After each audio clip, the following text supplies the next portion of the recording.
Hoy concretamente tenemos Mateo capítulo 15, versículos del 21 al 28. Es el texto que tenemos en esta mañana. La fe de la mujer cananea. Marcos en su relato del Evangelio se refiere a esta mujer como una mujer sirofenicia. Es decir, que Mateo la llama cananea y Marcos nos dice que era sirofenicia. No hay ninguna contradicción en esto, luego lo veremos más detenidamente. Este relato de la conversación entre el Señor Jesús y la mujer cananea me parece sencillamente un pasaje precioso, muy, muy bonito. Y tiene algunos detalles, podríamos llamarles singulares, sorprendentes, pero sobre todo conmovedores, muy conmovedores. Con lo que sucedió entre el Señor y aquella mujer, se empezaba a vislumbrar algo que más tarde veríamos con más claridad.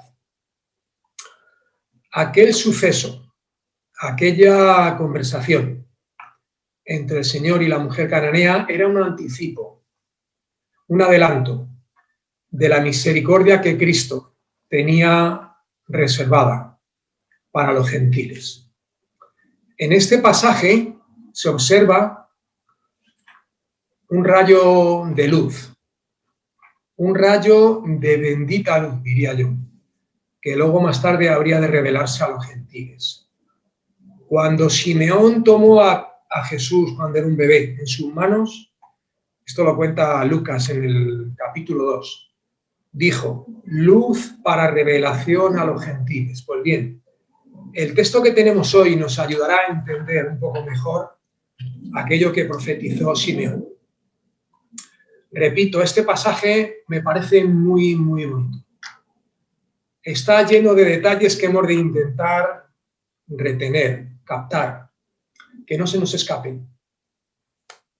Para entender bien lo que sucedió entre el Señor y aquella mujer gentil, porque si era cananea no era del pueblo de Israel.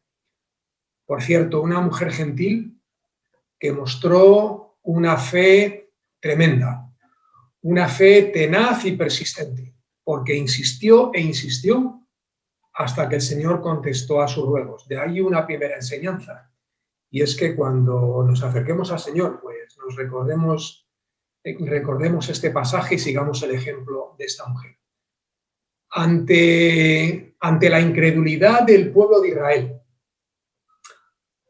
ante la soberbia del pueblo hebreo que decía, nosotros somos hijos de Abraham, pues bien, ante esa prepotencia, ante esa arrogancia, ante esa soberbia, la fe y la humildad de una mujer gentil, una mujer cananea. Y repito, hay varios detalles en esta conversación que Cristo mantuvo con aquella mujer que me parecen sencillamente conmovedores, tanto en las palabras del Señor como en las respuestas que le dio aquella mujer al Señor. Como el pasaje está lleno de detalles, muchos detalles importantes para nuestras vidas, para la vida de cualquier creyente, vamos a leerlo despacito, poco a poco, para ir reteniendo lo mejor que podamos todos estos detalles. De algo que se me antoja hermoso y al mismo tiempo profundo. Un pasaje que nos dejó el Espíritu Santo, evidentemente para nuestra edificación. Después de darle muchas vueltas al pasaje y de cambiar de opinión unas cuantas veces, he decidido dividirlo en 6 partes para intentar entender mejor, lo mejor posible, el texto que tenemos hoy por delante de nosotros. Por cierto, dejar las Biblias abiertas porque la vamos a ir leyendo poco a poco. Lo primero que vamos a hacer es leer los 2 primeros versículos, el versículo 21 y 22. Una mujer que se dirige al Señor y le pide ayuda. Versículos 21 y 22. Dice la palabra de Dios, saliendo Jesús de allí, se fue a la región de Tiro y de Sidón. Y he aquí, una mujer cananea que había salido de aquella región clamaba diciéndole, Señor, hijo de David, ten misericordia de mí. Mi hija es gravemente atormentada por un demonio. Fijaros en las 4 primeras palabras. Saliendo Jesús de allí. ¿Saliendo de dónde? Pues bien, saliendo de la tierra de Galilea y saliendo de la tierra de Israel. Mateo menciona claramente las regiones de Tiro y de Sidón. Qué curioso. Estamos en el capítulo 15 del Evangelio según San Mateo.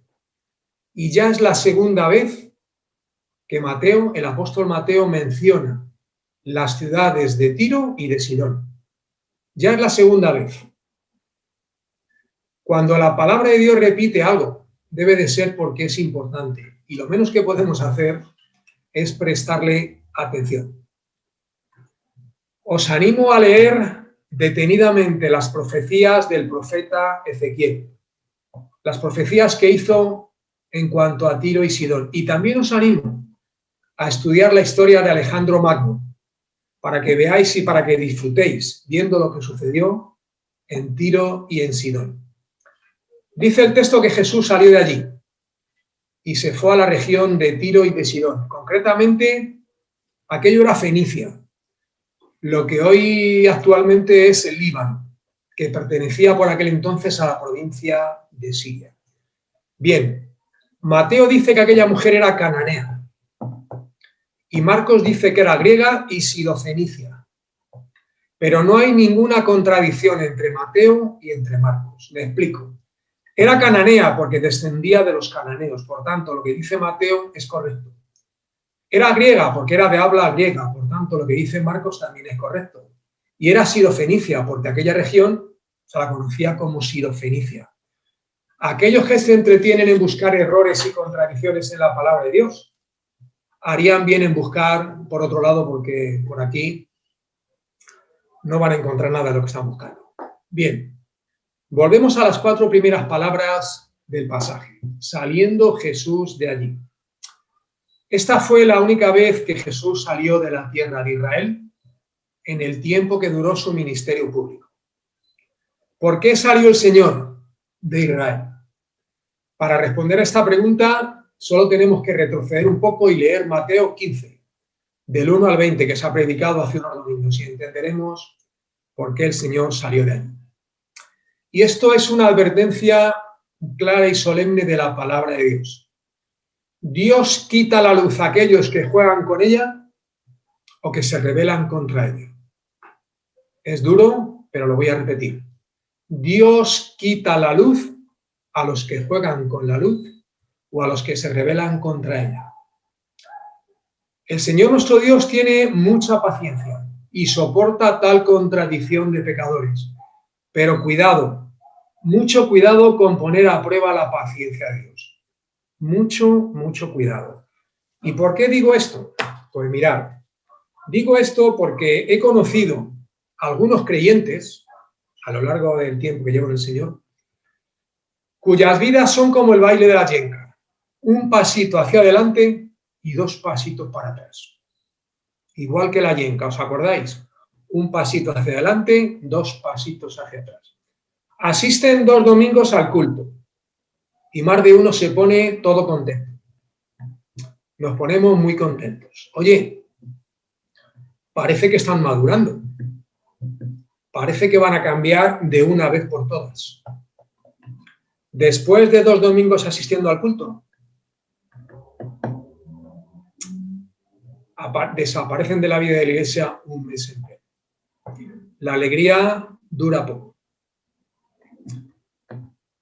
Y estos hermanos que llevaban 2 domingos apareciendo, pues desaparecen un mes entero de la vida de la iglesia. Y luego volvemos a verles, y luego dejamos de verles, etcétera, etcétera, etcétera. Cuando buscamos excusas para no obedecer lo que sabemos que el Señor nos está mandando, cualquier pretexto, cualquier excusa es buena, para no rendirse al Señor. Pues eso puede provocar que el Señor se retire de ahí. Sé que es muy duro lo que estoy diciendo. Y si a alguien le inquieta o le preocupa esto, que me llame y mantendremos una animada conversación. Aquella mujer gentil se acercó a Jesús buscando ayuda. Seguramente había oído del poder de Jesús y de sus milagros. La fama de Jesús se había extendido por toda Siria, dice Mateo capítulo 4, versículo 24. Curiosamente, esta mujer no está entre los personajes sobresalientes de los evangelios. Muy poco sabemos de ella. Sin embargo, es uno de los personajes inolvidables del Evangelio de Jesucristo y del Nuevo Testamento. Y de ella podemos aprender cosas verdaderamente importantes. A aquella mujer el Señor le dijo: oh mujer, grande es tu fe. Parecido a lo que el Señor le dijo a aquel centurión romano, ¿os acordáis? De cierto os digo que ni aun en Israel he hallado tanta fe. Mateo 8, versículo 10. Qué curioso. Dos personajes casi desconocidos fueron ejemplos de fe auténtica y real en el Señor Jesucristo. Uno era un hombre, el otro una mujer. El encuentro con el centurión romano se produjo en Israel. El encuentro con la mujer en un país gentil. Pero ambos individuos, los dos, demostraron una fe fuerte en el Señor. Y los dos eran gentiles. Qué curioso. He tenido la oportunidad de conocer a algunas personas fuera del ámbito de la iglesia que me han sorprendido por sus valores, por su ética y por su moral y por su honestidad. Habrían sido unos buenos creyentes, pero por desgracia no habían nacido de nuevo y no eran creyentes. Una verdadera pena. Pero mirad una cosa. Algunas veces encontramos las joyas más brillantes en los lugares más oscuros. Versículo 23. Dios guarda silencio, los discípulos hablan. Versículo 23. Pero Jesús no le respondió palabra. Entonces, acercándose sus discípulos, le rogaron diciendo: despídela, pues da voces tras nosotros. Pero Jesús no respondió palabra. El silencio de Dios. Algo que nos conmueve y algo que nos inquieta.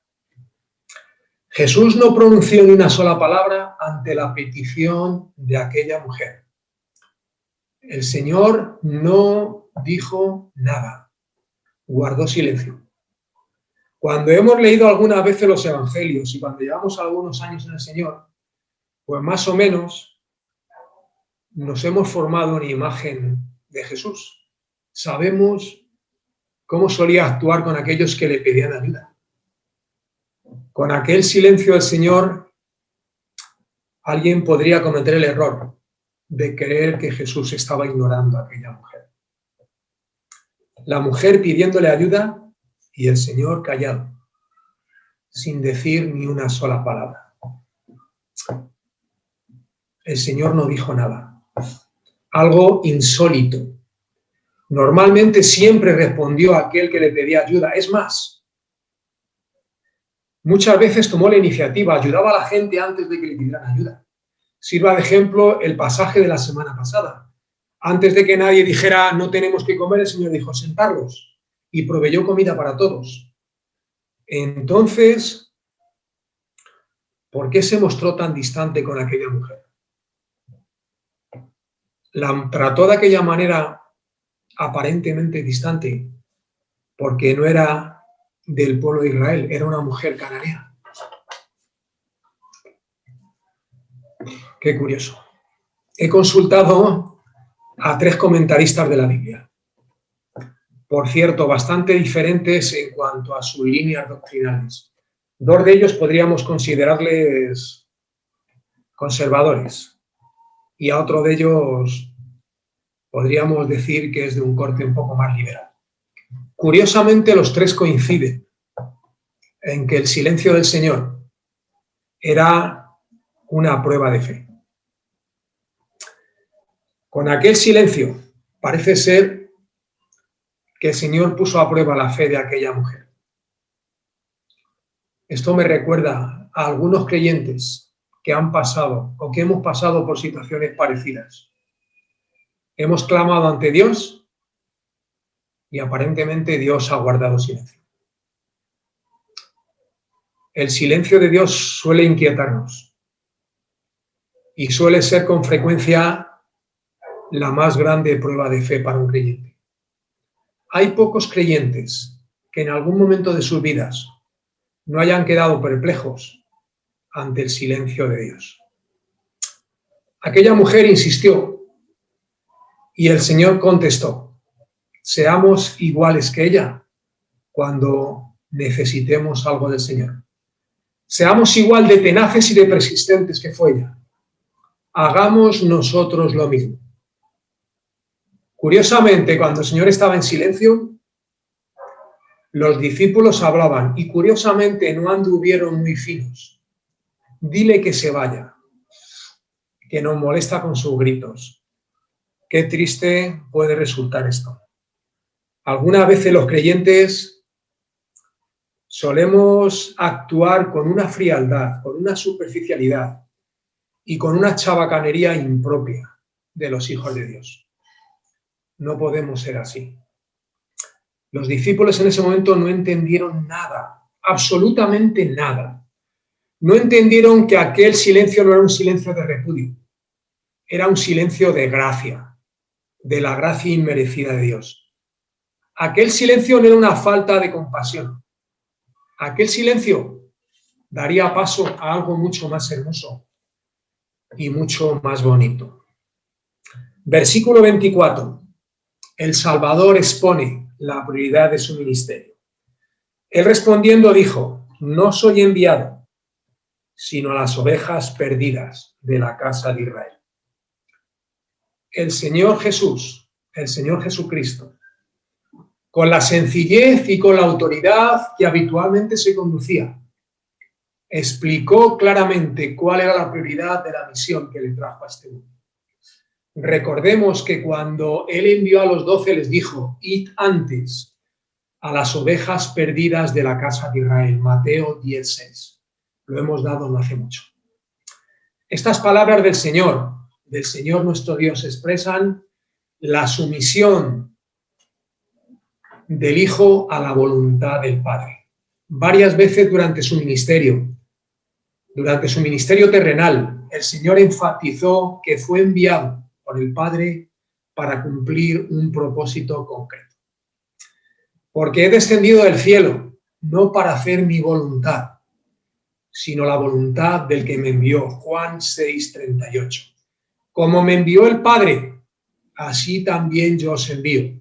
Juan 20:21. Ahora, cuidado con estas cosas. No cometamos el error de creer que el sometimiento del Hijo a la voluntad del Padre rebaja la deidad del Hijo, ni muchísimo menos. El Padre y el Hijo son absolutamente iguales. El Hijo jamás ha dejado de ser Dios, porque es de la mismísima esencia que Dios Padre. Creo que la respuesta del Señor explica claramente el porqué de su silencio.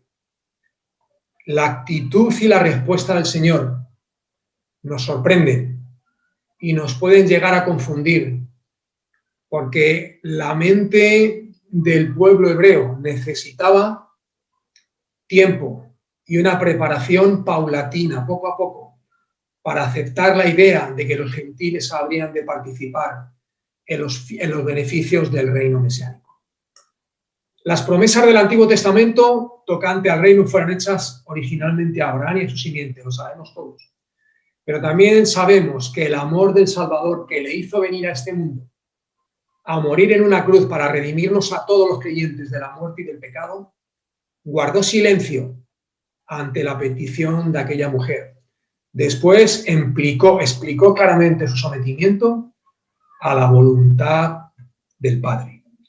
Una cosa que sabemos, pero que creo que tengo que recordar: Dios es un Dios de orden.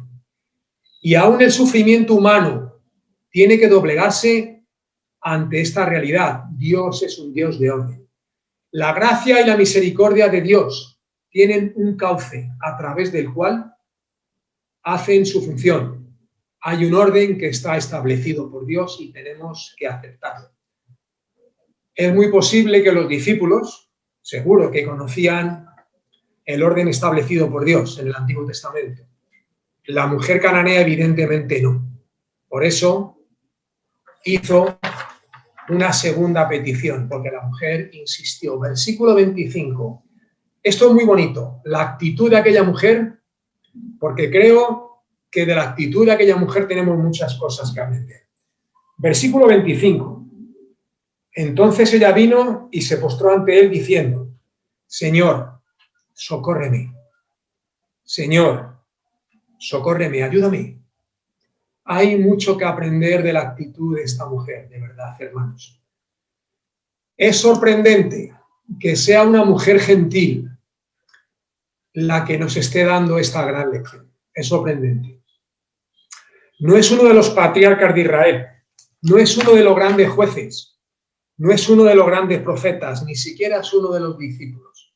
Es una mujer gentil, la que nos da una enseñanza tremenda y nos dice cómo hemos de acudir a Dios buscando ayuda. Primero, lo primero que hizo ella, se postró ante Jesús. Se postró, se arrodilló ante él y parece ser que no paraba de inclinar su cabeza hasta el suelo para rendir homenaje al Señor. Cuando tengamos que dirigirnos a Dios, recordemos el ejemplo de esta mujer y apliquémoslo a nuestras vidas, imitémoslo. Hagamos lo que hizo ella, que creo que es lo más correcto. Segundo, después de inclinarse ante el Señor, ¿qué le dijo? Señor. Cuando tengamos que dirigirnos ante Dios, hemos de hacerlo correctamente y recordar siempre ante quién estamos. Algunas veces perdemos las formas y parece que olvidamos que nos estamos dirigiendo al Dios Todopoderoso. Y tercero y más importante, ella dijo: socórreme o ayúdame. No hay que perderse explicando a Dios cosas que Dios sabe. Mirad, un ejemplo. Señor, te ruego que ayudes a mi tía Felisa, porque la van a ingresar la semana que viene en el hospital de Alcalá de Henares para operarle de la cadera, porque estaba limpiando los muebles de cocina y se cayó y se la rompió. Si el Señor conoce todas esas cosas, no hace falta todo eso. El Señor sabe nuestras necesidades y aquella mujer fue muy breve. Las oraciones que brotan del corazón suelen ser breves y específicas. Entonces no nos perdamos en todos esos adornos que no hacen falta, son innecesarios de verdad. Versículos 26 y 27. La criatura entabla un diálogo con el Creador. Vamos a leerlo. Versículos 26 y 27. Respondiendo él dijo: no está bien tomar el pan de los hijos y echarlo a los perrillos. Y ella dijo: sí, Señor, pero aún los perrillos comen de las migajas que caen de la mesa de sus amos. Si sorprendente fue el silencio del Señor, más sorprendente fue la respuesta que le dio a aquella mujer. La respuesta que dio ante la petición de aquella mujer. No está bien tomar el pan de los hijos y echarlo a los perrillos. Los perrillos. Cuando leemos la Biblia, no podemos cometer el error de sacar conclusiones precipitadas sin antes meditar lo que leemos y pensarlo detenidamente, incluso de pedir ayuda al Señor para que nos ayude a entender algunas cosas. Y además de eso, pues los manuales bíblicos suelen ayudar y algunas veces también los comentarios bíblicos. Las palabras del Señor, concretamente lo que recoge el versículo 26, no tienen que ver con la falta de amor hacia personas necesitadas como aquella cananea, ni muchísimo menos. La negativa inicial de Jesús se basa en la obediencia a la voluntad de Dios y a cumplir con el propósito del plan de Dios. Para entender esto, hay que mencionar claramente tres palabras que pronunció el Señor: pan, hijos y perrillos. Es muy importante diferenciar perros de perrillos. Y el Señor dijo perrillos. Y ahora os lo explicaré lo mejor que pueda. El Señor mencionó el pan. El pan significa las bendiciones de las promesas mesiánicas. las promesas que el Mesías traía. Eso era el pan. Los hijos, las ovejas perdidas de la casa de Israel. El pueblo que llevaba mucho tiempo impacientemente esperando al Mesías. Y los perrillos o perritos, cuando Jesús dijo aquello de los perrillos, tenía un pensamiento diferente al que tenían los judíos cuando dijo perrillos. No hablaba de perros callejeros, unos perros que nunca se les habría permitido entrar en las casas y menos aún en un comedor. Jesús dijo perrillos, que eran las mascotas que había en las casas, que tienen sus dueños y que sus dueños les alimentan. Por tanto, las palabras de Cristo enseñan claramente que aunque los gentiles no deben comer primero, sí existe una oportunidad para ellos. Y aquí estamos todos nosotros, gentiles, que hemos recibido promesas y bendiciones, y ya no somos extranjeros ni advenedizos, sino que somos conciudadanos de los santos y miembros de la mismísima familia de Dios, según Efesios 2:19. Aquella mujer reclamó aquellas miguitas que caían de la mesa, la recibió, y aquí estamos todos nosotros. Bien, versículo 28, el resultado de aquella conversación, la sanación de la hija de la mujer cananea. Versículo 28, entonces respondiendo Jesús dijo, oh mujer, grande es tu fe, hágase contigo como quieres. Y su hija fue sanada en aquella hora. La mujer cananea hizo lo que no quisieron hacer los hebreos. Aquella mujer confesó claramente con su boca su fe en el Señor Jesucristo de manera inequívoca y resuelta. La respuesta del Señor es un reconocimiento de la realidad de aquella confesión. El Señor le dijo, hágase contigo como tú quieres, grande es tu fe. Y hágase contigo como has pedido. Ahora mismo tienes lo que has pedido. Ya está hecho. Tu hija es libre. Ningún demonio la puede molestar, la puede atormentar porque es totalmente libre. Ha sido liberada en el nombre de Jesús de Nazaret. ¡Qué cosa tan bonita! Esto es extraordinario y me parece muy, muy hermoso. Al principio del relato parecía que el Señor solo tenía silencio para aquella mujer. El relato termina contando que no solo recibió las miguitas que demandaba, sino que recibió todo lo que había pedido. Y una cosa importantísima de este relato, Dios cambió de opinión. A mí me enseñaron en la escuela dominicana hace mucho tiempo que Dios es inmutable, pero este texto nos enseña que Dios cambió de opinión. A ver, Dios es inmutable en cuanto a nuestra salvación. Dios ha decidido salvarnos y nada ni nadie va a impedir que nos salve, si nosotros aceptamos esa salvación. Pero Dios cambia muchas veces y sirva de ejemplo este pasaje. Dios al principio guardó silencio, después dijo lo que dijo, pero al final concedió lo que aquella mujer había pedido. Por tanto, Dios es inmutable en lo que es inmutable y Dios cambia en las cosas que Él decide que debe cambiar. Y con esto vamos a terminar. Bien, acordaros que aparcamos el estudio del Evangelio según San Mateo hasta 1 de octubre. Hoy hemos estado meditando en Mateo capítulo 15, versículos 21 al 28. La fe insistente de la mujer cananea produjo su fruto. El Señor actuó con misericordia y con compasión hacia aquella mujer gentil. Y su compasión, la compasión del Señor, se hizo evidente. A través de Israel, los perrillos consiguen su pan. Ese es el propósito divino.